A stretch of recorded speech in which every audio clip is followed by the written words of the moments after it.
Right now at noon, the suspect in the Charlie Cook shooting has been caught, but we know if the state of Utah will seek the death penalty. And we've got mostly sunny skies and hot temperatures out there, and this is going to continue for a while. A look at your forecast coming up. Plus, the city of Chanute celebrates the groundbreaking of a new fine arts center. The 4 states' most watched news starts now.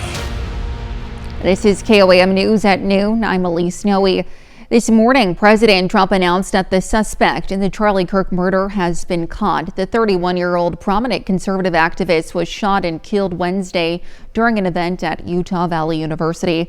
CBS's Andre Gutierrez reports from Orem, Utah, where authorities say they believe the alleged gunman acted alone. We got him. Authorities identified the suspected gunman in Wednesday's fatal shooting of Charlie Kirk as 22-year-old Tyler Robinson of Utah. A family member of Tyler Robinson reached out to a family friend who contacted the Washington County Sheriff's Office with information that Robinson had confessed to them or implied that he had committed the incident. The development comes after the FBI released surveillance video overnight of a person seen on a roof, then jumping down. Investigators interviewed a family member of Robinson who stated that Robinson had become more political in recent years. Inscriptions on the 3 unfired casings read, "Hey fascist!" "Catch!" Essentially, somebody that was very close to him turned him in.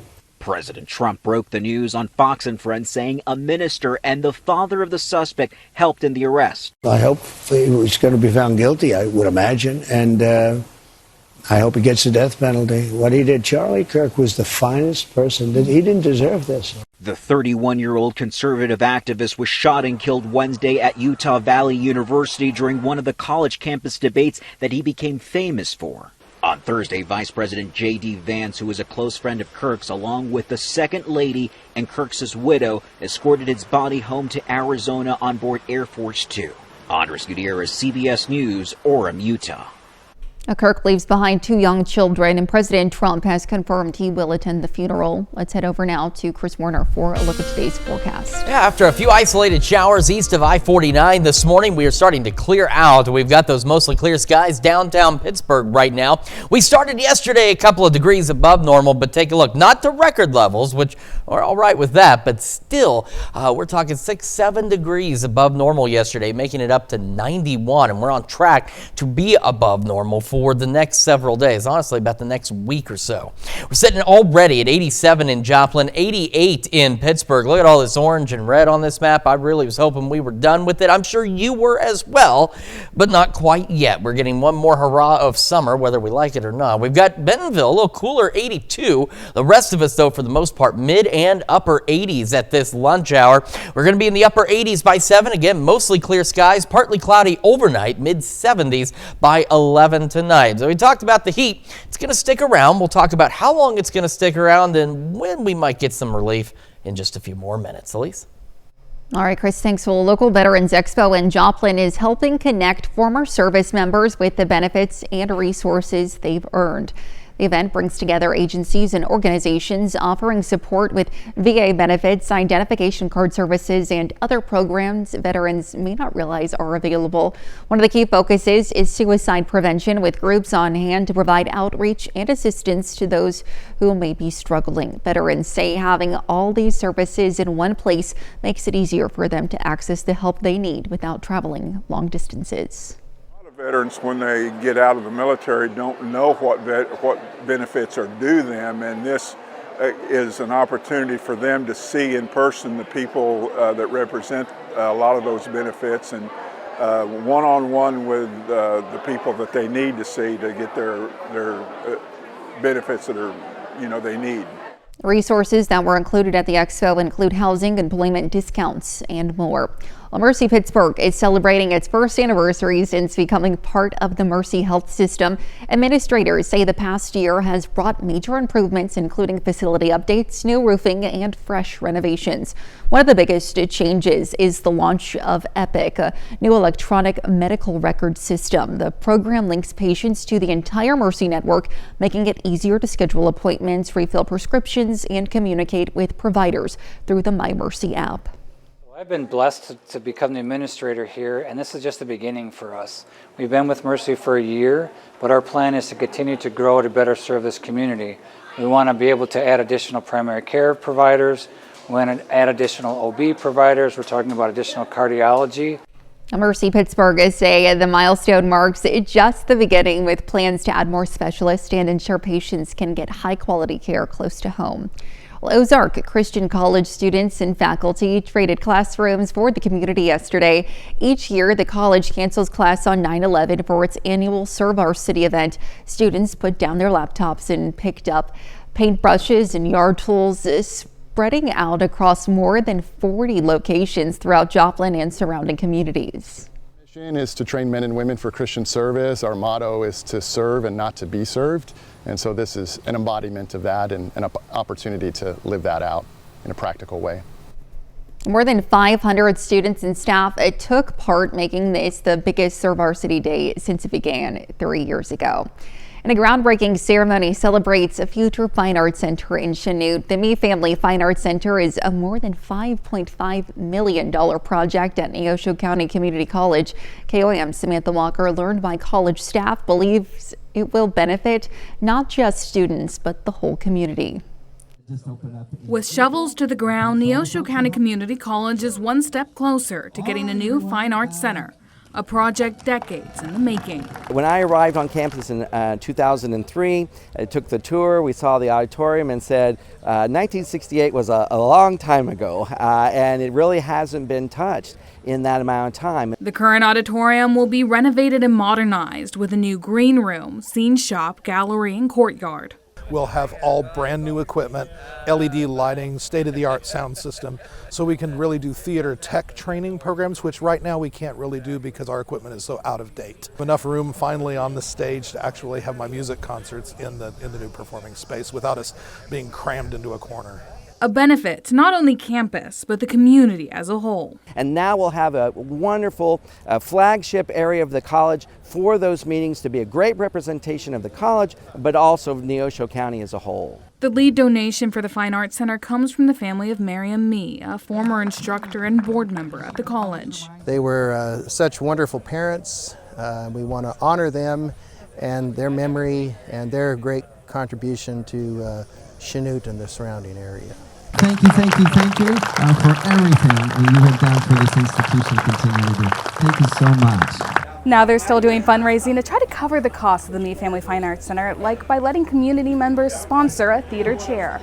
And you can see from our donor list how many people really care about this and want to make it a reality. So that has been really refreshing to us to see so many people that we see that this is something they know they've been needed for a long time and they want to be part of it. Reporting in Chanute, Samantha Walker, KOAM News.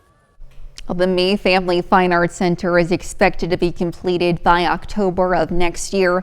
Events are scheduled to begin in the new facility as early as that December. You can, of course, find more details on our website, koamnewsnow.com.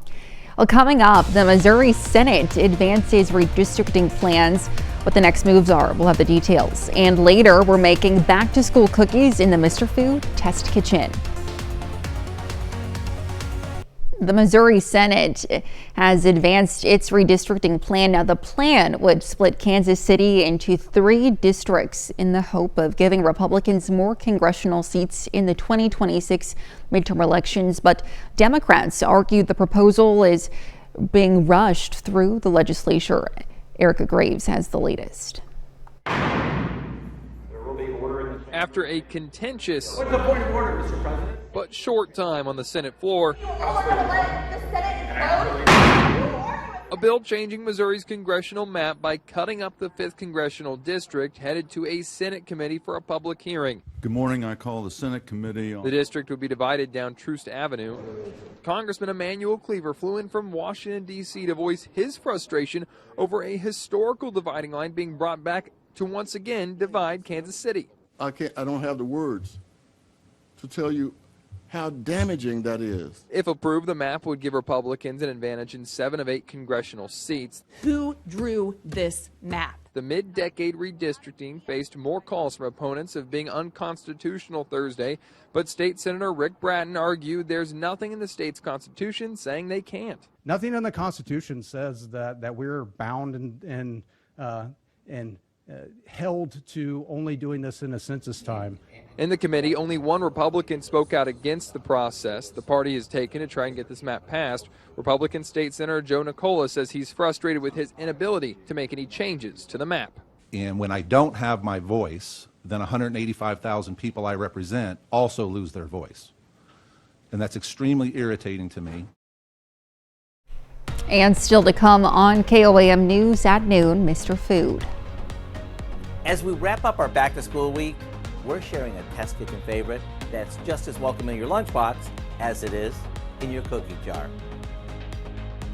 And our second summer continues on as we head into the weekend and next week. Break down the details when we come back.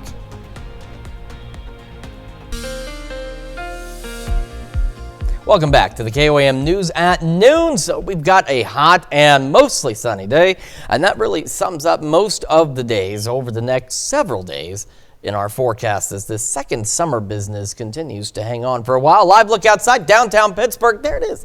It's mostly sunny. If you look close, there's like a couple of stray clouds out there, but otherwise not enough to really help with any temperatures. It's still going to be hot. It's going to stay that way. Future track into the afternoon. Again, mostly clear skies through the afternoon and evening. As we go overnight, we start to go a little more partly cloudy, and we're looking to be partly cloudy or mostly clear to partly cloudy, let's say, for the majority of our Saturday. Still less than a 5% chance of a shower or two east of I-49 by Saturday afternoon and evening. A mix of partly to mostly cloudy skies on our Sunday, and unfortunately what we're looking at now is those thunderstorm chances that we saw earlier Sunday for like Greenwood and Elk and Chautauqua counties. It looks like they may stay a little further west, and if that's the case, then we're going to see those thunderstorm chances removed for Sunday as well. So this is a very, if we got anything, it goes back to a less than 5% chance. We go into Monday, and it's a lot of the same. It's just going to be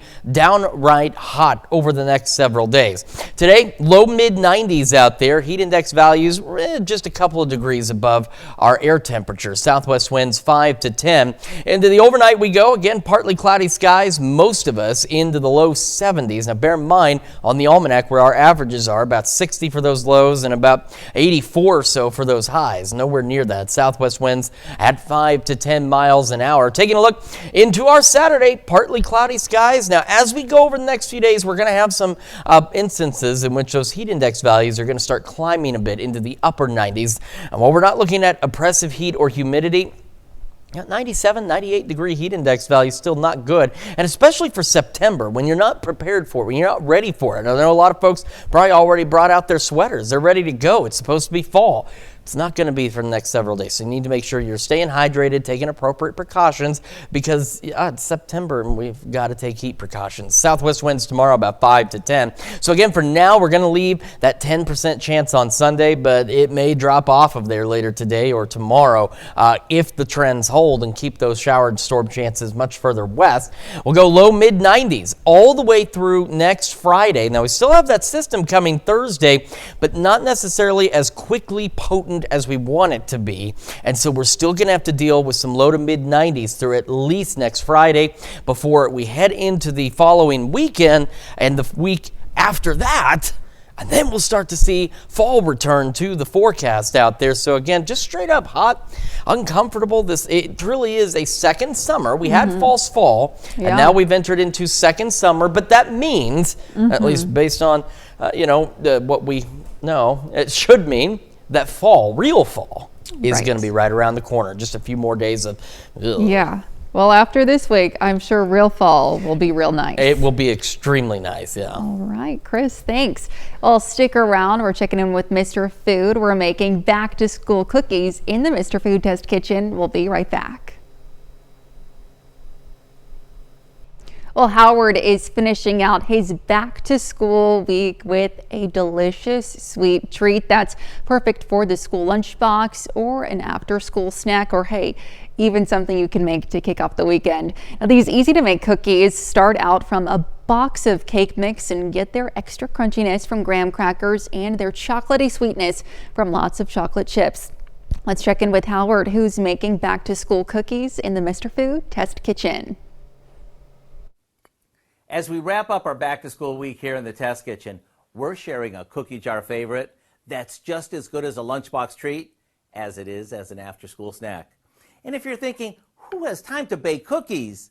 Once you see how easy these are, you'll see that you do. What makes these so easy is that we start with a box of yellow cake mix combined with a bit of vegetable oil, brown sugar,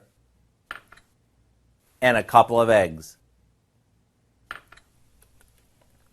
After that's mixed, we stir in some graham crackers that we've coarsely crushed, along with some chocolate chips.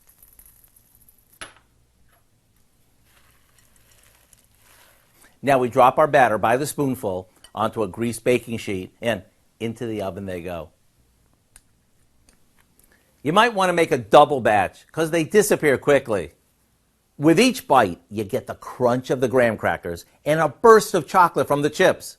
So if you'd like the recipe for our back-to-school cookies, along with all of this week's recipes from our back-to-school series, simply visit our website. I know you'll be glad you did. I'm Howard with Kelly in the Mr. Food Test Kitchen, where today we found a no-fail cookie way for you to say, ooh, it's so good. You can find this delicious recipe for back-to-school cookies along with all the back-to-school recipes Howard made this week, and of course a whole lot more good food from the Mr. Food Test Kitchen online.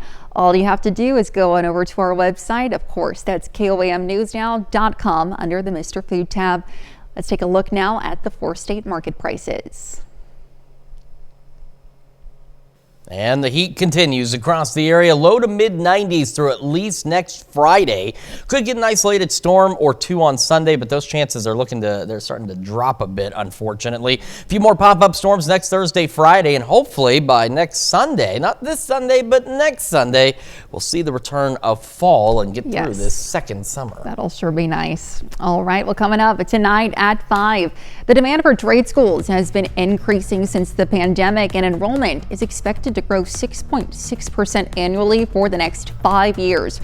We're going to visit some schools paving the way with innovative programs.